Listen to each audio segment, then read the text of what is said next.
Hey, welcome back to the Disney Plus Everyday Challenge, and today we have the brand new, just released on Disney Plus, Wish. This is the 2023 movie. It came out in November, and it is an hour and 93 minutes long. 2023. It tanked at the box office domestically. It's kind of an important film for Disney. It's meant in many ways to be a celebration of Disney animation.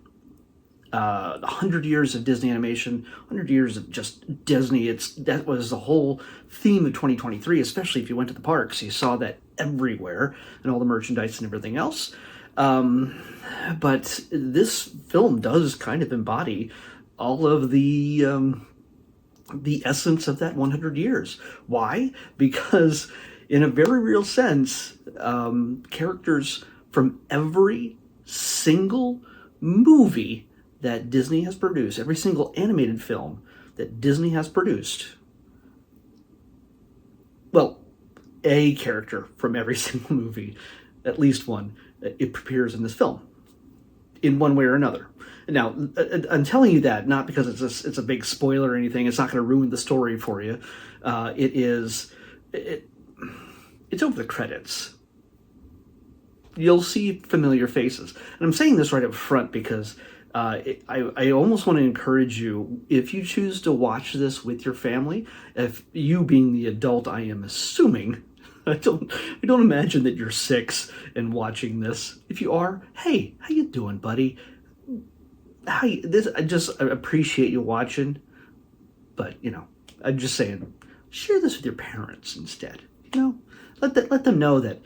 Get them to say, have you like and subscribe. I don't know. Anyway, it doesn't matter. Us adults. Let's talk about us adults here. Watch this with your kids, and as if you wouldn't. I mean, come on. Or find kids in your family or among friends, watch it with them. And if you are one of the kids, get your parents to watch it with you and show how smart you are. Because at the end, over the credits, I challenge you to watch the credits and see all the characters that appear in the stars. And see who can guess all the characters first and or what movie they're from. I guarantee you probably will not get all of them. A lot of you younger kids, again, I'm not assuming that anybody under the age of 60 is watching this. Maybe, I don't know. But if you know Disney films, if you don't know Disney animated films, I highly recommend you make it a game at the very end of the credits and just go nuts and start calling out names. There are some characters that I had trouble identifying. Yeah. There are some deep cuts that are featured in this. Yeah, again, I'm not going to spoil anything about this, but you're going to go as deep as Treasure Planet, Brother Bear. Yeah, it's some stuff down there. No, it's not just, Elsa and Moana and everybody else that you know from the last couple of years. It's some really deep cuts going back 100 years. So, we're not going to get every single little short character from every single short. We're talking features. And okay, I'll get back to more of that a little bit later, but I'm not going to spoil the main core of the story and what goes on. I'm also not going to spoil. There are Easter eggs throughout this for the Disney fan to find. I'm sure I didn't even get half of them, but I know there are there to find. You will find a hidden Mickey, more than one. Even a hidden Mickey in the process of being created, you'll see one. And made with magic. You'll hear visual cues. You will see visual references, physical references of characters. You will hear, the descriptions of certain films, possibly or concepts, I should say, not necessarily the films, but the concepts of certain Disney films peppered throughout this. And I know it makes it sound like, oh, they're just doing this as a gimmick. It's very light. It's not the whole point of the film or anything. It happens. There's little bits here and there. The real treasure in all of this is the cast. Ariana DeBose plays why can't I say her name? Asha. Asha. There's, by the way, if you look at watch the credits at the very, very end, the production babies list, I think there is an Asha, there's an Amaya, there might even be a Valentino in there. I hope there's a Magnifico. If there is, I'll be very surprised and sorry for that child. Feel sorry for that child. Magnifico. Magnifico is the king of this small nation. It's I can't. I've already forgotten the name of the town, the island town that has a sort of castle in the middle of it. It looks very familiar, but it's not exactly the castle we know and love from Disney. But it could be an inspiration. Who knows? The king is played by Chris Pine, and his name is Magnifico, and he just rules over. But he's beloved. Everybody loves him. He's a sorcerer, and he has the ability to take people's wishes. Now, not grant them. Well, he can grant them, but he can also take people's wishes and secure them, keep them safe. There's a message in here. I'm just saying, there's a message. You figure it out, but you might get it, you might not. It's all right. It doesn't mean that you can't watch it a few times to see if you get the whole point to it. I'm sure I'm going to even have to watch it a few more times to fully grasp everything, but that's part of the joy of loving these types of films. But he holds people's wishes in these little shiny balls, and they float up in his castle. And what happens, though, is when he takes these wishes, he takes them from the people. They give them, they offer them up. He doesn't rip them out of them.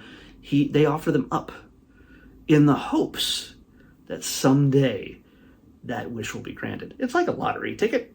You've thrown away that money one way or the other. You got that $1 billion Powerball ticket and this weekend, and you've offered up that $2, and you may never see that $2 again.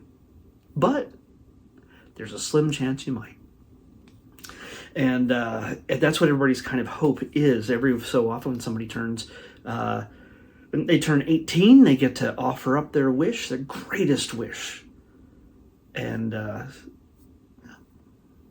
maybe someday it'll come true. You don't have to do anything. Just offer it up. Kind of like real life in many ways. But very often our dreams don't come true unless we do something about it. In this case, the people don't have to do anything. They just hope. They just wish. And that's it. Asha, Ariana DeBose, she has the opportunity to become an apprentice to this great sorcerer. Well, things are learned. Things don't go exactly as she plans. She has family, she has friends, and she has a little Billy Goat by her side named Valentino, voiced by Alan Tudyk. If you know who he is, if you've seen Firefly, you've seen a bunch of other Disney films that he plays. He plays Hi from Moana, the chicken. He makes the noise. He's now. Oh, he plays the bad guy in Wreck-It Ralph. The king. He's the king. He's a master of voices, but he's also currently in a show. I think it's not Sci-Fi Channel. I don't know. Called Resident Alien. Highly recommend that. That is not a Disney thing whatsoever. But I highly recommend it. So check that out. Alan Tudyk stars in that as an alien who's come to Earth, and there's chaos ensues in Alan Tudyk's way. But he also voices this goat. Yeah. And Ariana, if you can't tell, she makes a wish upon a star, going against everything else that everybody is used to doing in this small town, upsetting a certain guy. So, and therein is our main conflict. There's lots of songs. There's dancing and revelry, and yeah, even the bad guy gets at least 2 songs. So yeah, okay. That's the only spoiler here. The king, yeah, the bad guy. And Chris Pine is fantastic always, as always, in his role. And he sings his own music. He's a singer. He sings, dances, but it's animated. So what do you mean he dances? I imagine part of this feels like they did capture their facial gestures and movement for these characters. They do that sometimes. I don't know if they do it all the time, but I get the impression that they had to capture some of the elements of these actors in the characters they're playing in the animated form, and it's pretty fantastic. So yeah, there's lots of fun music. I don't know if it's necessarily going to be the type of songs that it's not going to have the kind of Let It Go hook of Frozen. If it did, I'm pretty sure this movie would have been a huge blockbuster over the holiday season last year. It did not. So, and I don't want to rub that in, but it's just the way it is. It's just the way it is. I think it's still a fantastic film, even though it did not get the box office it deserved. And one of the things I love about it so much is the animation. Yeah, normally most of the brand new films that we get from Disney are 3D, animated type extravaganzas, digitally created, and that's not it hasn't changed. This is a full digitally 3D animated. It's not 3-dimensional. You have to wear the goggles. No, it's not that. But it's 3D animated characters in a world with depth.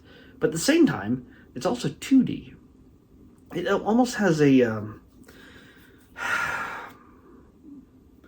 had the term, and it left my brain, and I'm sorry. It's not rotoscoped. Yeah, video gamers will know what I'm talking about, and I'm gonna say it as I'm gonna just shout it out randomly at some point once I am almost done with this. But yeah, it has a 2D element and a 3D element. There's just textures to the clothing and the world, and even the backgrounds have this classic 2D shaded animation. Cell shaded, is that the term? I think that's the term I was looking for. Cell shaded. It has a very 2D animated background feel to it. Just looking at a room with 2 characters standing in it looks different than your standard, say, Zootopia or Wreck-It Ralph. It doesn't have the same level of depth, but it's still alive. It still feels real, and yeah, it's awesome. To me, it's visually. I'm glad they went with something that wasn't just another 3D animated film. They could have easily done that, and it would have been fine. But this, I think, it looks fantastic. So I would watch it not just for the animation, but the songs. Pretty good. Again, I can't sing a single one of them offhand, other than the bad guy song. This is the thanks I get. So yeah, he's petulant. It's funny. It's definitely absolutely funny. It's a little weird, very weird at times, and I like weird. So yeah, definitely very weird. And again, Alan Tudyk as a goat helps that. Beyond that, we get good casting characters, background characters, friends of Asha. One of which is played by Harry Gillen. I have to say that. Harvey Gillen. I'm sorry, Harvey. Harvey Gillen from What We Do in the Shadows. He plays Guillermo. He has a small role in this as one of her friends. Rami Youssef. Didn't he just host Saturday Night Live recently? He's in this. You'll recognize a bunch of. There's a guy named Keon Young. I'm pretty sure I mispronounced his name. He plays a mountain climber. I don't remember a mountain climber, but he's coming to my comic shop in a few days. So that's kind of cool. Yeah, so you're going to find a number of different. There's a lot of things you will not see coming, and that's what I liked about this. There's while the story isn't necessarily super groundbreaking, the structure of it is pretty standard. It's good guys versus bad guys. There's magic, and then there's betrayal and hope and songs and overcoming evil. That's all standard. You're going to get that with just about any animated film, especially from Disney, with songs and dance in it. It's just the way it is, and that's okay. It's how it's presented that's fantastic, and I recommend it. I think this is the kind of film that, because of its humor and its look, especially, it can attract all kids. It's not just a princess movie. In fact, this girl is not a princess in any way, shape, or form. What she becomes, what does she become at the end of the film? Well, I'm not going to tell you, but it has a very strong connection to the core of Disney. In fact, this almost feels like an origin story. I know it's probably not, but it feels almost like an origin story to the Disney cinematic universe. Huh. I'm just thinking about that now. And by the way, speaking of the credits, or way back at the beginning of this whole thing, at the end, you want to stay to the end. There's a little bit, a little thing, a little gift for you at the very end of this film. An after credit sequence a la Marvel is at the end of this film. And it's very tiny, it's very quick, but it's a beautiful little gift to every Disney fan out there. Wish is not a mistake when they named this. Very, very much the core of what Disney is about magic and belief and hope and wishing upon that star. When you wish upon a star, a dream is a wish your heart makes. All those things come into play in this story. So I recommend it. Maybe it's not everybody's cup of tea, but I recommend it. I liked it. So I say check it out. Let's pick tomorrow's episode. 249. And it's brand new. I mean, again, if you didn't see it in the theaters, I kind of wish I had seen it in the theaters. I think it would have been visually stunning, more so than watching it in my home. Oh my. Oh my. Oh my. Oh my. I'm gonna make sure. 249. Dang it. 249. I've been waiting for this day for a long time. This, I believe, is the last of the Star Wars films that I have. I've watched all the Star Wars films, obviously. Being who I am, come on. Hey, there's Princess Leia right there. Jeez.